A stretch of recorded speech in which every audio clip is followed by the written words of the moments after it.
Dende a CIGA teñeno claro, ou a situación de colapso se acaba a partir do vindeiro mes ou comezarán as mobilizacións no transporte sanitario, tanto no 061 como no non urxente.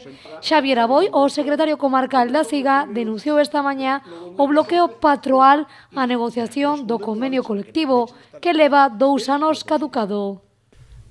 Necesitamos que a Xunta se implique, obligando a patronal a negociar o convenio. Non pode esconderse nun servicio público, nunha concesión pública, a Xunta esconderse. E terceira, a Xunta non pode seguir paralizada no tema do concurso e que as dotacións presupuestarias do concurso vayan a pérdidas antes de empezar. Ante esta situación, Aboi alerta de que a probabilidade de convocar unha folga neste sector é moi alta. Si hai un solo retraso, como xa hubo aviso, e nos avisamos, nos pedímoslle por favor que nos recibiran. Si hai un solo aviso, hai mobilización inmediata. E ademais, nos primeiros días de abril, vai haber unha coordinadora de traballadores de ambulancias, coa CIGA, e a proposta que está en riba da mesa é convocar folga no sector.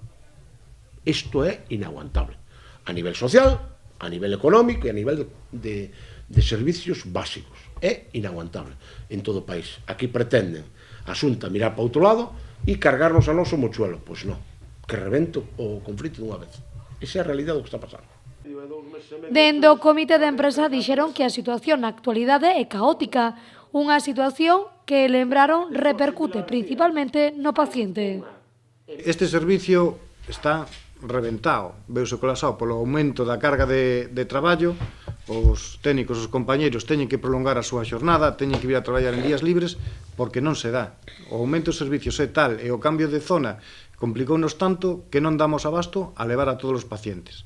Temos moitísimos pacientes que o están pasando mal porque están chegando tarde aos seus tratamientos, porque hai veces que incluso nos podemos recoller, non damos para poder acoller a todos, e cando os collemos moitas veces é con retraso, a hora de retornalos tamén ao seu domicilio con moito retraso, o cal lle causamos moitos problemas. Uns 200 traballadores prestan servizo neste sector a través da firma Ambu Ibérica na área sanitaria de Pontevedra-Salnés, conformada por 27 concellos pros que hai un total de 12 ambulancias.